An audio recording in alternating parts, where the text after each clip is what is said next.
I heard something funny the other day. There's always been the rumor that Roddy Piper liked young boys, and somebody wrote in the comments, "Oh, that's how Johnny Fairplay got in with Piper. He was a young blonde kid."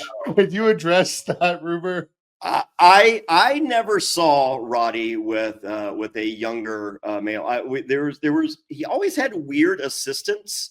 Like Smart Bart Sawyer was a friend of mine, and to the to we discussed it. Nothing ever happened with them that that he told me or that I believe. Roddy never tried anything with me at the time. Roddy, of course, was married. I was in a relationship and very happy in my relationship, and very heterosexual. I never saw that. I think Roddy. I think the perception of Roddy was he was strange and alone. Roddy had trust issues with people in general. And so Roddy would have an assistant, to carry a shit for him or to do like Roddy loved the illusion of being more important than anyone else. He loved the allude, like, he loved that if it's just like, hey, can you talk to, and Roddy's like, oh, I'll send my assistant to talk to you. He loved that power structure of he's in control and you're not. And and it's kind of like one of those Dixie Carter deals. It's just like, oh, I bet she's with the boys. You want that to be true. I think with Roddy just had, he had an assistant to do, and they're just like, oh, well, the assistant must be there to be doing this. Roddy had plenty of shit for you to do as an assistant that did not include sex. I mean, like, we were going to act like we're going to acting class like 3 nights a week. We were running lines for acting class, every single day. We were meeting with producers, writers, preachers, investors, all these people to do these at the time straight to DVD movies. He was doing XPW. Like Roddy was still doing, like, if that phone rang, Roddy was like, where is money on the other end of this, and how much is it, and how much more can I make it?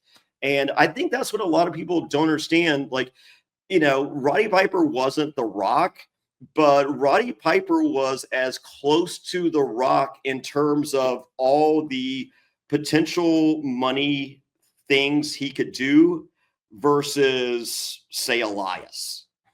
Yeah. As far as what it was like being around him, first of all, how did you get into contact with him, and what's just like a typical day as his assistant? I know it involved a lot of drugs, but like, is it like, It was okay. Well, I feel like that's kind of blown out of proportion. All right, so I was putting Smart Bart Sawyer was his personal assistant, and Smart Bart Sawyer was living in Portland, Oregon. Roddy was living in Portland, and Smart Bart was good staying in Portland, Oregon. I had moved to Los Angeles. Bart reached out and he was just like, hey, Piper's planning on doing some movies. He's going to be moving to Burbank. He's looking for an assistant. Would you like to meet with him? And it's basically the only person that Bart knew in Los Angeles. So that was my qualifications and how I got the gig. So we met. As far as Roddy, like every day, as I said, we're going to acting class like 3 days a week. When you're not going to acting class, they give you sides, to learn for the next time you're there. So we're constantly just running lines there. He's getting plenty of offers to straight to DVD movies. So we're meeting with his agent like 2-3 times a week. We're meeting with the writers. We're meeting with the director. We're meeting with the money guys, because Roddy was in a unique position in which, sorry, folks, he was not Scottish. He was from Canada.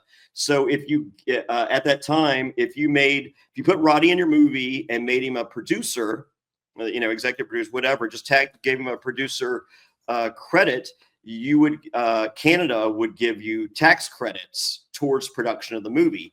So it was advantageous to cast Roddy in your movie there. So it was the late 90s. We were in Hollywood. I mean, mostly we were just, smoking a few joints throughout the day. So was there cocaine back then? Yes, but it wasn't like, you know, early episodes of Scarface, or Scarface movie, or early episodes of Miami Vice. It was just like that was like the thing back then. And Did he wear the skirt while he did the cocaine? well, as a kilt, if you call it a skirt, you get kilt. And no, Roddy only he had the kilt. He would bring it. He would bring it. When we did XPW, he brought it then. And the leather jacket that you see Ronda Rousey in, he would wear that jacket, pretty much daily. Yeah, it's the people that I was doing that was in Hollywood with at the time. And as I said, back in the late 90s, cocaine was a very recreational thing, and it wasn't it wasn't crazy back then. Fast forward 20, 25 years now. I mean, half of my life difference or whatever. Like we all talk, it's just like, holy, like, can you believe that it like now I don't know anyone that does cocaine, sells cocaine, or would want to try cocaine, because like I look back, I'll see on, Facebook and stuff, it's just like, that person died from fentanyl, like, 6 years ago or whatever. Like, it's just like, why would you, like, it's not even on the menu. So, And that's where, probably for the best because I'm not judging anyone here. yeah. But like, what would It be was the just a difference? different time. Like as I said, we were celebrities in Hollywood, and that was a thing in Hollywood. So and I've heard people reach out, like, from the Piper camp or whatever, and they're just like, I can't believe that you went on this podcast and said that. And it wasn't, to expose Roddy. It wasn't to sound cool or be cool. It wasn't to I wasn't here to sensationalize it in any way.